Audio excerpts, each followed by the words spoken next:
Super Rescue.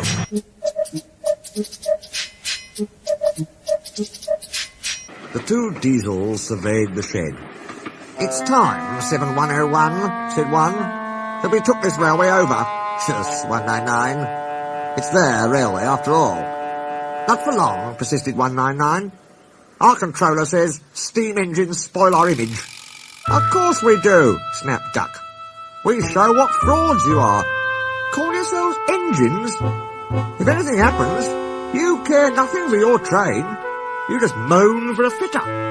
We bring it home, if only on one cylinder." "Nothing," boasted 199, "ever happens to us. We are reliable." Vulgar noises greeted this. "How rude," said 199. "You asked for it," growled 7101. "Now shut up." Next day, Henry was rolling home tender first. "I'm a failed engine," he mourned. "Lost my regulator. Driver says it's jammed wide open, and he can't mend it till I'm cool. However," he went on, "I've got steam, and driver can use my reverser, but it would happen after Duck fooled me with those tenders.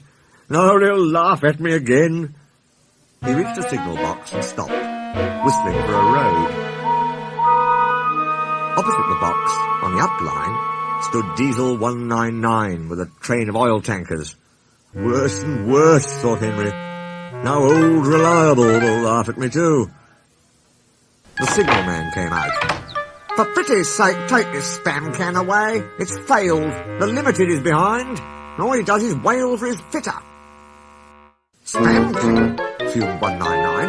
"I'm stow it," snapped the signalman, "or I'll take my tin opener to you. Now then." 199 subsided at this dreadful threat, and Henry pulled the train out of the way.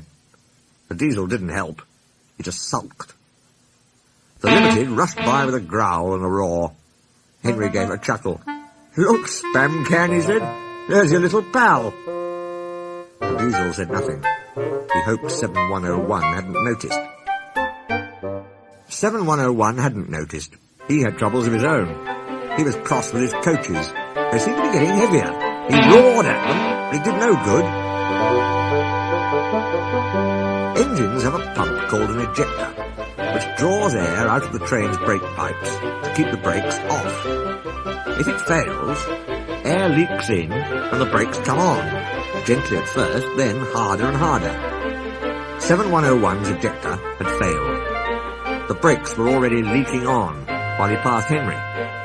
He struggled on for half a mile before being brought to a stand, growling furiously, unable to move a wheel. "Well, well, well. Did you hear what Signalman said?" "I thought they'd be laughing at me," chuckled Henry. "Now the joke's on them." "Moving two dead Diesels and their trains," said his driver thoughtfully. "That's no joke for a failed engine. Do you think you can do it?" "I'll have a good try," said Henry with spirit. "Anyway, 7101's better than old Spam Can. He did try and shut him up last night." "Come on then," said his driver. "We mustn't keep the passengers waiting."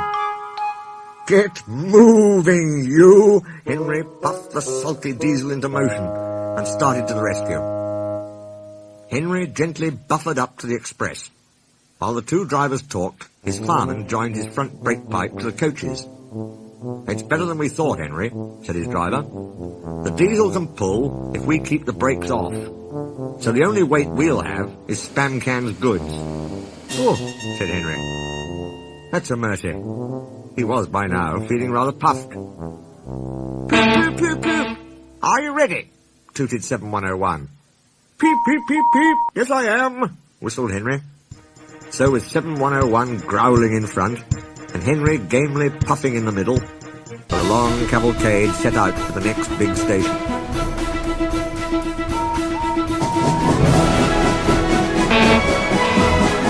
Donald and Flying Scotsman were waiting. They cheered as Henry puffed past.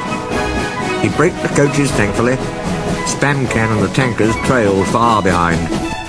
The passengers buzzed out like angry bees, but the Fat Controller told them about Henry, so they forgot to be cross and thanked Henry instead. They called him an enterprising engine and took his photograph. They were thrilled, too, when Flying Scotsman backed down on their train. If the guard hadn't tactfully shooed them to their coaches, the train would have started later than ever. Donald took the goods. "Return 199 to the other railway," ordered the Fat Controller. "I will write my views later." Henry and 7101 went away together. "I'm sorry about last night," ventured the Diesel. "That's all right. You did shut old Reliable up." "And," said the Diesel ruefully, "made a fool of myself today, too." "Rubbish. A failed ejector might happen to anyone. I'd lost my regulator." "You? Failed?" exclaimed the Diesel. "And yet—" His voice trailed away in admiration. "Well," said Henry, "emergency, you know. Trains must get through." 7101 said no more. He had a lot to think about. "Beg pardon, sir, but we do need another engine." "I agree, Duck," said the Fat Controller. "That is why I am giving 7101 another chance." Henry spoke a good word for 7101, and the others gave him a welcome. He had good manners for a start, so Henry didn't find it hard to teach him our ways. 7101 finds them different from those of the other railway, but much more interesting. He is now quite a useful engine.